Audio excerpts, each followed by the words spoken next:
मालासेरी डूंगरी की साड़ू माता की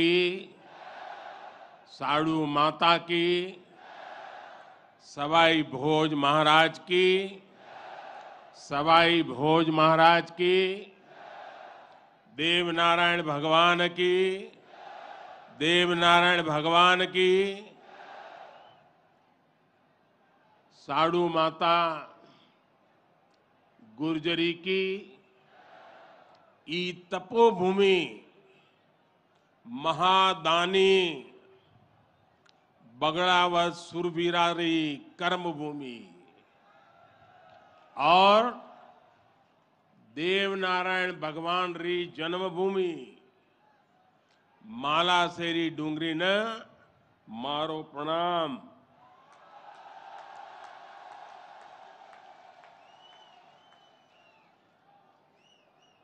श्री हेमराज जी गुजर, श्री सुरेश दास जी, दीपक पाटिल जी, राम प्रसाद दाबाई जी, अर्जुन मेघवाल जी, सुभाष बहेड़िया जी और देश भर से पधारे मेरे प्यारे भाइयों और बहनों,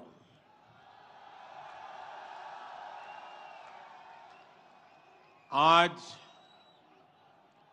इस पावन अवसर पर भगवान देवनारायण जी का बुलावा आया और जब भगवान देवनारायण जी का बुलावा आए और कोई मौका छोड़ता है क्या? मैं भी हाजिर हो गया। और आप याद रखिए, ये कोई प्रधानमंत्री यहां नहीं आया है।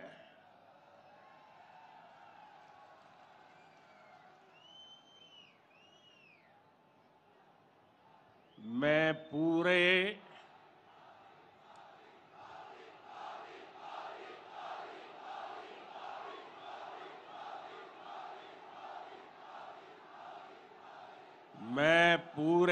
भक्ति भाव से आप ही की तरह एक यात्री के रूप में आशीर्वाद लेने आया हूं।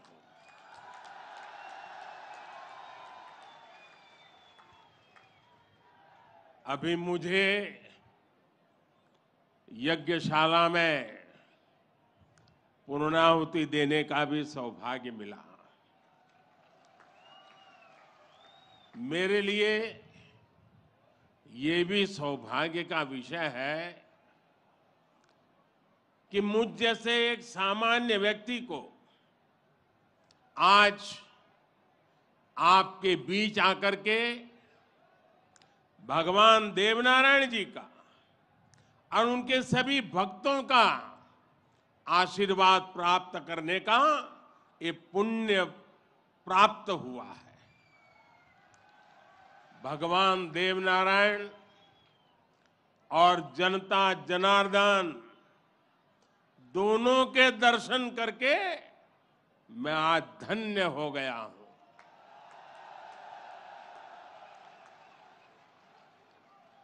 देश भर से यहां पधारे सभी श्रद्धालुओं की भांति मैं भगवान देवनारायण से अनवरत राष्ट्र सेवा के लिए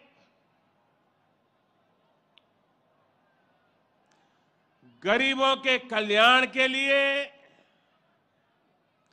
आशीर्वाद मांगने आया हूं।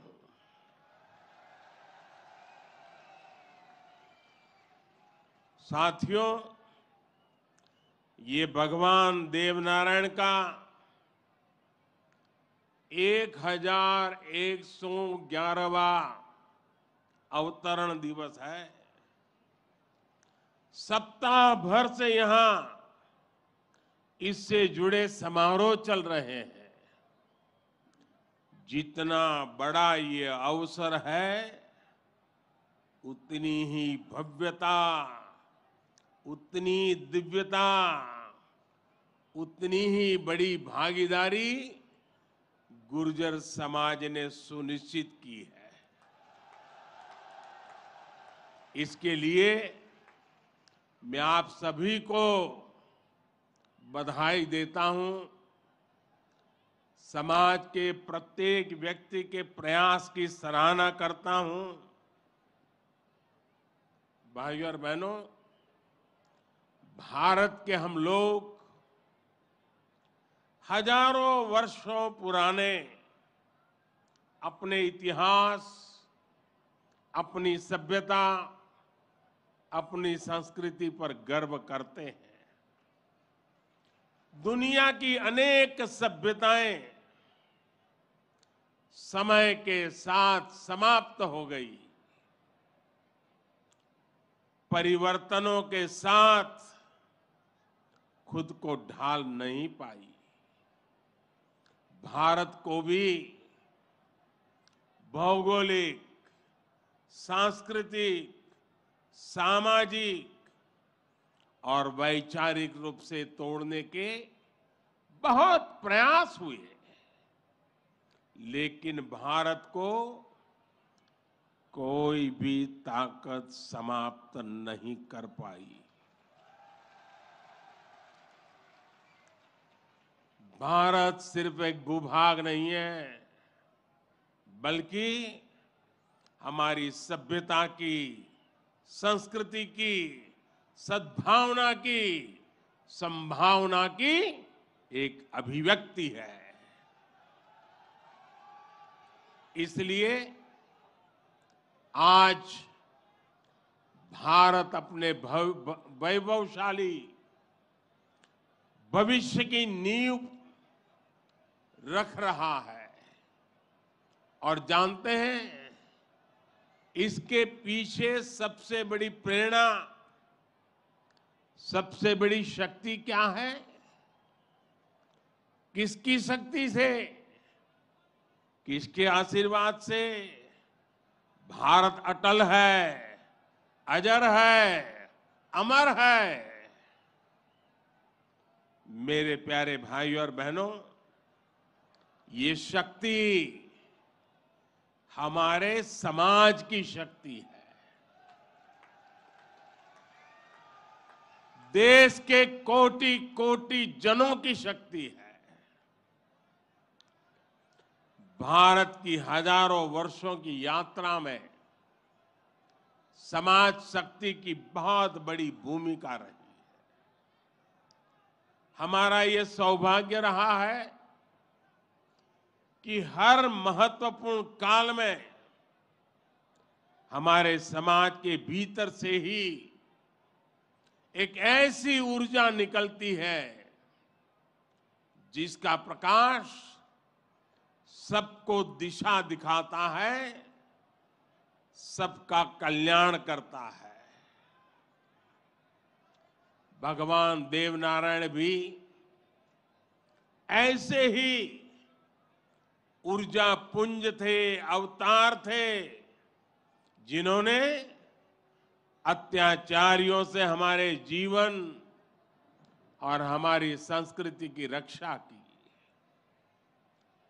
देह रूप में मात्र 31 वर्ष की आयु बिताकर जनमानस में अमर हो जाना सर्वसिद्ध अवतार के लिए ही संभव है। उन्होंने समाज में फैली बुराइयों को दूर करने का साहस किया, समाज को एकजुट किया, समरसता के भाव को फैलाया। भगवान देवनारायण ने समाज के विभिन्न वर्गों को साथ जोड़कर आदर्श व्यवस्था कायम करने की दिशा में काम किया। यही कारण है कि भगवान देवनारायण के प्रति समाज के हर वर्ग में श्रद्धा है, आस्था है। इसलिए भगवान देवनारायण आज भी लोक जीवन में परिवार के मुखिया की तरह हैं। उनके साथ परिवार का सुख दुख बांटा जाता है। भाई और बहनों, भगवान देवनारायण ने हमेशा सेवा और जन कल्याण को सर्वोच्चता दी। यही सीख, यही प्रेरणा लेकर हर श्रद्धालु यहां से जाता है। जिस परिवार से वे आते थे, वहां उनके लिए कोई कमी नहीं थी, लेकिन सुख सुविधा के बजाय उन्होंने सेवा और जन कल्याण का कठिन मार्ग चुना। अपनी ऊर्जा का उपयोग भी उन्होंने प्राणी मात्र के कल्याण के लिए किया। भाई और बहनों, भला जी भला, देव भला।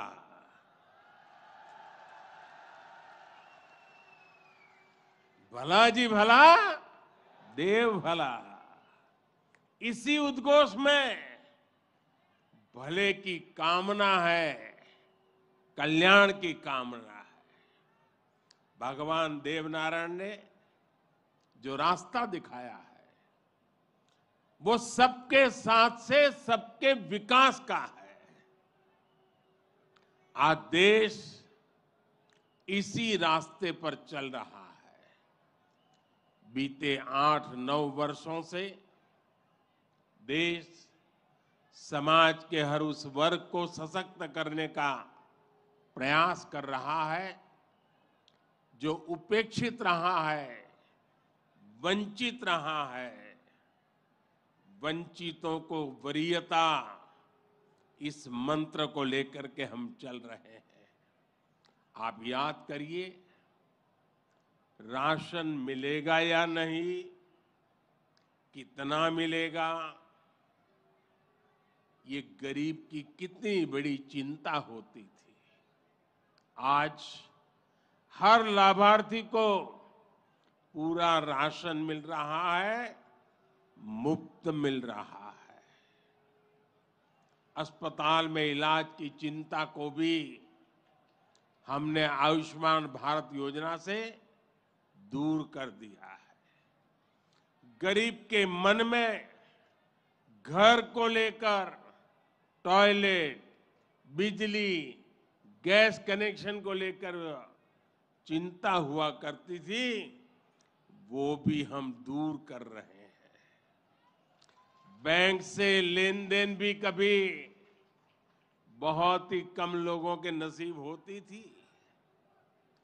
आज देश में सभी के लिए बैंक के दरवाजे खुल गए हैं। साथियों, पानी का क्या महत्व होता है, ये राजस्थान से भला बेहतर कौन जान सकता है। लेकिन आजादी के अनेक दशकों बाद भी देश के सिर्फ 3 करोड़ परिवारों तक ही नल से जल की सुविधा थी। 16 करोड़ से ज्यादा ग्रामीण परिवारों को पानी के लिए संघर्ष करना पड़ता था। बीते 3.5 वर्षों के भीतर देश में जो प्रयास हुए हैं, उसकी वजह से अब 11 करोड़ से ज्यादा परिवारों तक पाइप से पानी पहुंच चुक लगा है। देश में किसानों के खेत तक पानी पहुंचाने के लिए भी बहुत व्यापक काम देश में हो रहा है। सिंचाई की पारंपरिक योजनाओं का विस्तार हो, या फिर नई तकनीक के सिंचाई, किसान को आज हर संभव मदद दी जा रही है। छोटा किसान जो कभी सरकारी मदद के लिए तरसता था, उसे भी पहली बार पीएम किसान सम्मान निधि से सीधी मदद मिल रही है। यहां राजस्थान में भी किसानों को पीएम किसान सम्मान निधि के तहत 15,000 करोड़ रुपए से अधिक सीधे उनके बैंक खातों में भेजे गए हैं। साथियों, भगवान देवनारायण ने गौ सेवा को समाज सेवा का, समाज के सशक्तिकरण का माध्यम बनाया था। बीते कुछ वर्षों से देश में भी गौ सेवा का ये भाव निरंतर सशक्त हो रहा है। हमारे यहाँ पशुओं में खुर और मुंह की बीमारियां, खुरपका और मुंहपका कितनी बड़ी समस्या थी, ये आप अच्छी तरह जानते हैं। इससे हमारी गायों को, हमारे पशुधन को मुक्ति मिले, इसलिए देश में करोड़ों पशुओं के मुफ्त टीकाकरण का बहुत बड़ा अभियान चल रहा है। देश में पहली बार गौ कल्याण के लिए राष्ट्रीय कामधेनु आयोग बनाया गया है। राष्ट्रीय गोकुल मिशन से वैज्ञानिक तरीकों से पशुपालन को प्रोत्साहित करने पर बल दिया जा रहा है। पशुधन हमारी परंपरा, हमारी आस्था का ही नहीं, बल्कि हमारे ग्रामीण अर्थतंत्र का भी मजबूत हिस्सा है। इसलिए पहली बार पशुपालकों के लिए भी किसान क्रेडिट कार्ड की सुविधा दी गई है। आज पूरे देश में गोवर्धन योजना भी चल रही है। ये गोबर सहित खेती से निकलने वाले कचरे को कंचन में बदलने का अभियान है। हमारे जो डेयरी प्लांट है, वे गोबर से पैदा होने वाली बिजली से ही चले, इसके लिए भी प्रयास किए जा रहे हैं।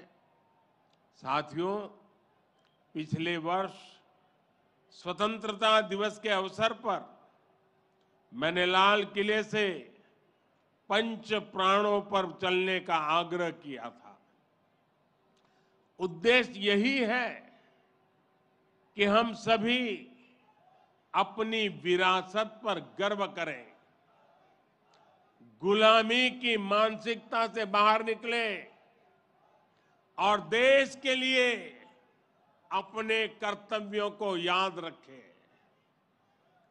अपने मनुष्यों के दिखाए रास्तों पर चलना और हमारे बलिदानियों, हमारे शूरवीरों के शौर्य को याद रखना भी इसी संकल्प का हिस्सा है। राजस्थान तो धरोहरों की धरती है। यहां सृजन है, उत्साह और उत्सव भी है, परिश्रम और परोपकार भी है। शौर्य यहां घर घर के संस्कार है। रग राग राजस्थान के पर्याय है।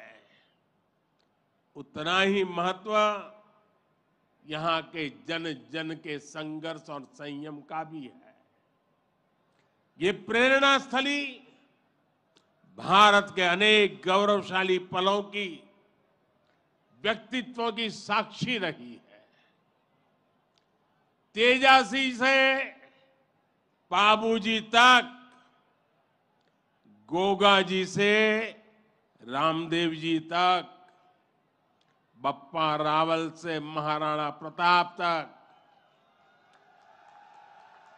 यहां के महापुरुषों, जननायकों, लोक देवताओं और समाज सुधारकों ने हमेशा देश को रास्ता दिखाया है। इतिहास का शायद ही कोई कालखंड है जिसमें इस मिट्टी ने राष्ट्र के लिए प्रेरणा न दी हो। इसमें भी गुर्जर समाज शौर्य, पराक्रम और देशभक्ति का पर्याय रहा है। राष्ट्र रक्षा हो या फिर संस्कृति की रक्षा, गुर्जर समाज ने हर कालखंड में प्रहरी की भूमिका निभाई है। क्रांतिवीर भूप सिंह गुर्जर, जिन्हें विजय सिंह पथिक के नाम से जाना जाता है, उनके नेतृत्व में बिजोलिया का किसान आंदोलन आजादी की लड़ाई में एक बड़ी प्रेरणा था।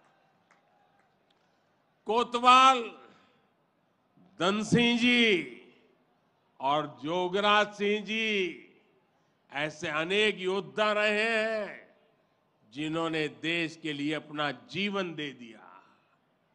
यही नहीं, राम प्यारी गुर्जर, पन्ना धाय जैसी नारी शक्ति की ऐसी महान प्रेरणाएं भी हमें हर पल प्रेरित करती है। ये दिखाता है कि गुर्जर समाज की बहनों ने, गुर्जर समाज की बेटियों ने कितना बड़ा योगदान देश और संस्कृति की सेवा में दिया है। और ये परंपरा आज भी निरंतर समृद्ध हो रही है। ये देश का दुर्भाग्य है कि ऐसे अनगिनत सेनानियों को हमारे इतिहास में वो स्थान नहीं मिल पाया जिसके वो हकदार थे, जो उन्हें मिलना चाहिए था। लेकिन आज का भारत, नया भारत, बीते दशकों में हुई उन भूलों को भी सुधार रहा है। अब भारत की संस्कृति और स्वतंत्रता की रक्षा के लिए भारत के विकास में जिसका भी योगदान रहा है, उसे सामने लाया जा रहा है। साथियों, आज ये भी बहुत जरूरी है कि हमारे गुर्जर समाज की जो नई पीढ़ी है, जो युवा है, वो भगवान देव नारायण के संदेशों को, उनकी शिक्षाओं को और मजबूती से आगे बढ़ाएं। ये गुर्जर समाज को भी सशक्त करेगा और देश को भी आगे बढ़ाने में इससे मदद मिलेगी। साथियों, 21वीं सदी का ये कालखंड भारत के विकास के लिए, राजस्थान के विकास के लिए बहुत अहम है। हमें एकजुट होकर देश के विकास के लिए काम करना है।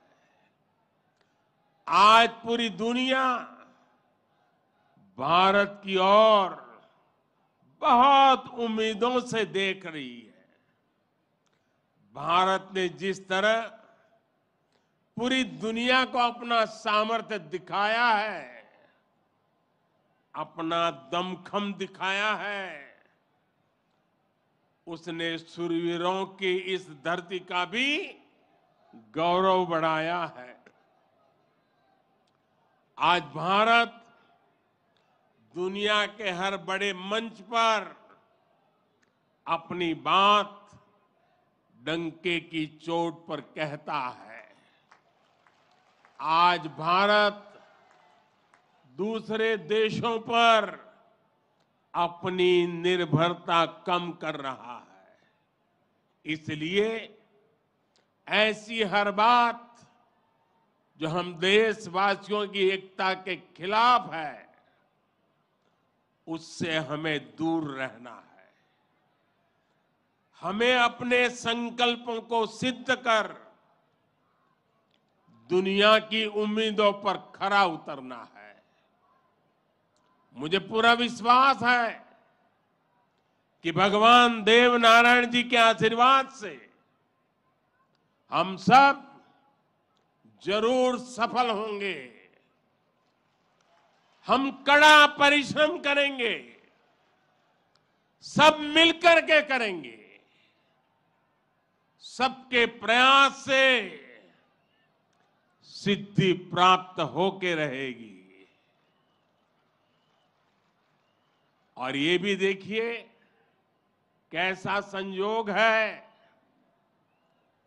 भगवान देवनारायण जी का 1111वां अवतरण वर्ष। उसी समय भारत की G20 की अध्यक्षता, और उसमें भी भगवान देवनारायण का अवतरण कमल पर हुआ था।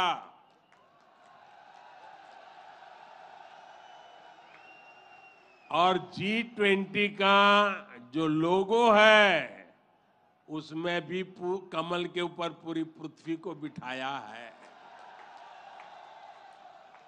ये भी बड़ा संयोग है।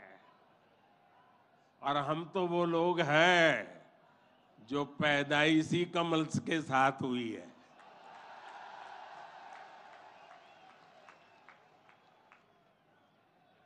और इसलिए हमारा आपका नाता कुछ गहरा है।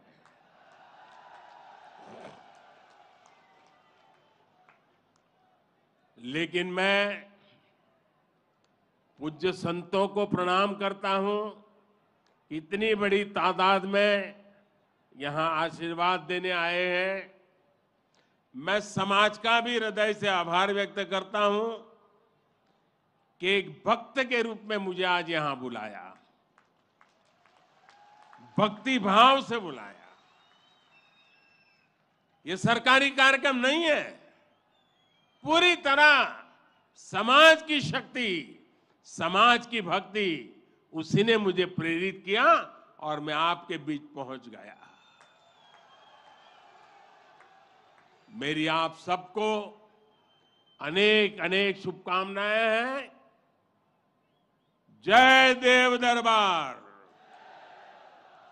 जय देव दरबार, जय देव दरबार।